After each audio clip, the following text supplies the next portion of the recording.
Good morning बच्चों। Class 12th mathematics के इस वीडियो में मैं आपका स्वागत करता हूं। आज का जो हमारा वीडियो है वो एनसीईआरटी के क्लास 12th में जो इन्वर्स ट्रिग्नोमेट्रिक फंक्शन ये जो चैप्टर है इसके मिसलेनियस एक्सरसाइज के क्वेश्चन नंबर 9 पे बेस्ड है। क्वेश्चन नंबर 9 हमारा जो है वो कहता है कि prove that tan inverse under root x is equals to half of cos inverse 1 minus x upon 1 plus x where x belonging to 0 to 1। ये हमें प्रूफ करना है। तो हम इसका राइट हैंड साइड लेके चलते हैं बच्चों। तो राइट हैंड साइड हमारा है 1/2 cos inverse 1 minus x upon 1 plus x. अब चूँकि ये जो फंक्शन है ट्रिग्नोमेट्रिक फंक्शन ये कॉस इन्वर्स में है, तो इसका मतलब ये जो एक्सप्रेशन है हमारा 1 minus x upon 1 plus x, इसमें हम x की कुछ ऐसी वैल्यू रख दें जिससे कि ये पूरा का पूरा फंक्शन कॉस में कन्वर्ट हो जाए। तो हम क्या करेंगे कि अगर हमने जैसे हमें पता है कि 1 minus x upon 1 plus x अगर है और x को हमने अगर tan स्क्वायर थीटा रख दिया तो 1 minus tan square theta upon 1 plus tan square theta ये cos 2 थीटा के इक्वल हो जाएगा। और cos इनवर्स cos 2 थीटा फिर हम उसको 2 थीटा लिख सकते हैं, बशर्ते कि हमारा जो 2 थीटा है वो cos इनवर्स के रेंज में हो।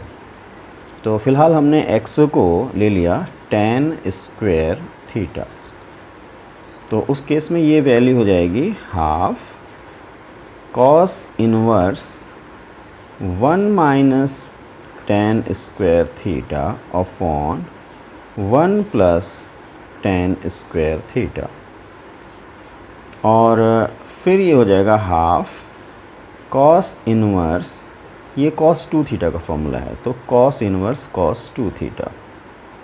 अब cos इनवर्स cos 2 थीटा ये 2 थीटा के इक्वल होगा, यानी cos inverse cos alpha alpha के इक्वल तब होता है जबकि अल्फ़ा की वैल्यू 0 to पाई हो।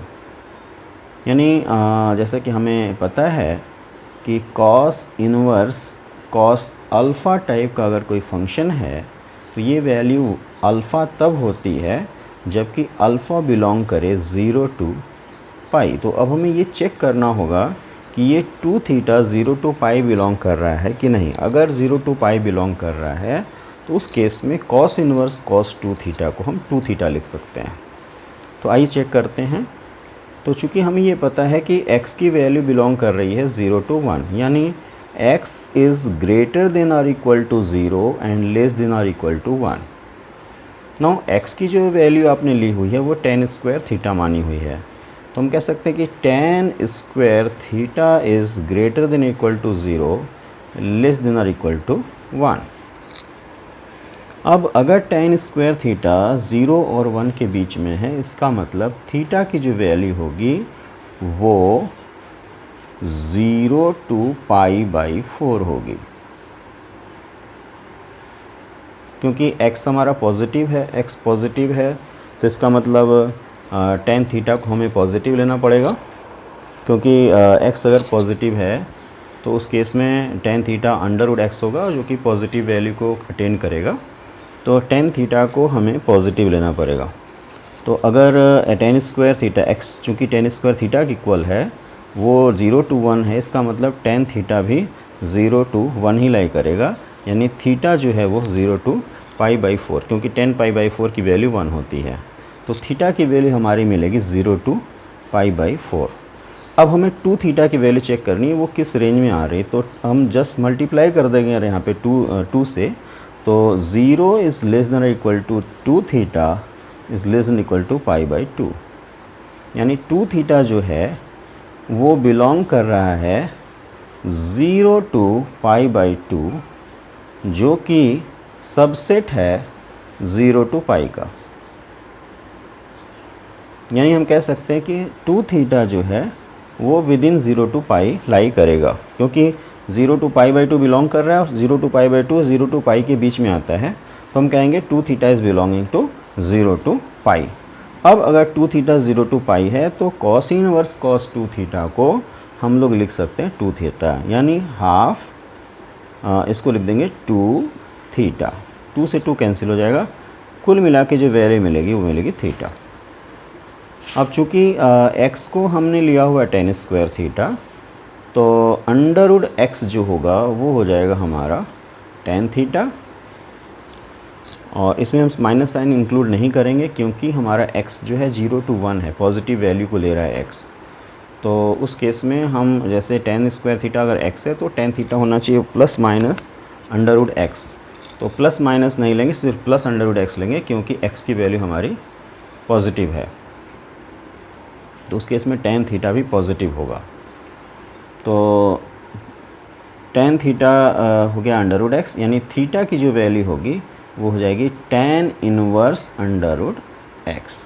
तो ये जो थीटा है इसको हम लोग लिख सकते हैं tan inverse under root x, जो कि राइट लेफ्ट हैंड साइड के इक्वल है। तो ये इसका प्रूफ रहा। आइए एक बार फिर से देख लेते हैं। हमें प्रूफ करना था tan inverse under root x equals to half cos inverse 1 minus x upon 1 plus x. तो हमारी कोशिश ये होगी कि ये जो 1 minus x upon 1 plus x है, इसमें x की ऐसी वैल्यू रख दें जिससे कि ये पूरा का पूरा फंक्शन tan थीटा पूरा एक्सप्रेशन जो है वो कॉस में कन्वर्ट हो जाए।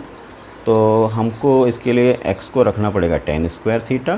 तो x को tan स्क्वायर थीटा रखा तो 1 minus tan square theta upon 1 plus tan square theta हुआ, और ये cos 2 थीटा का फॉर्मूला होता है, तो cos इनवर्स cos 2 थीटा हो गया।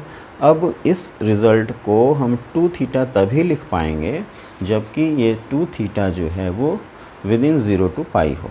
तो अब इसको हमको चेक करना पड़ेगा कि क्या 2 थीटा विद इन 0 to पाई है। तो चूँकि x की वैल्यू 0 to 1 है, x पॉजिटिव वैल्यू ले रहा है, तो उस केस में tan थीटा जो है tan स्क्वायर x को हम tan स्क्वायर थीटा ले लेंगे, तो tan स्क्वायर थीटा भी 0 to 1 लेगा। और अगर tan स्क्वायर थीटा 0 to 1 ले रहा है, इसका मतलब थीटा की वैल्यू 0 to π/4 होगी, क्योंकि 1 जो है tan 1 जो होता है tan π/4 के इक्वल होता है और 0 tan 0 के इक्वल होता है। तो उस केस में थीटा की वैल्यू 0 to π/4 होगी। तो अगर tan थीटा हमारा अगर 0 to π/4 है तो उस केस में 2 थीटा जो है जस्ट मल्टीप्लाई कर देंगे 2 से थ्रू आउट, तो 2 थीटा हो जाएगा 0 to π/2, यानी 2 थीटा हमारा 0 to π/2 बिलोंग कर रहा है, जो कि सबसेट है 0 to पाई का। यानी कह सकते हैं कि 2 थीटा जो है 0 to पाई में है, और अगर 2 थीटा 0 to पाई में है तो cos इनवर्स cos 2 थीटा को 2 थीटा लिख सकते हैं। 2 2 कैंसिल हो जाएगा, इज इक्वल्स ये रिज़ल्ट आएगा थीटा, और थीटा को हम लिख सकते हैं tan inverse under root x, जो कि लेफ्ट हैंड साइड के इक्वल है। तो ये इसका प्रूफ रहा। Question number 9, miscellaneous exercise of chapter 2।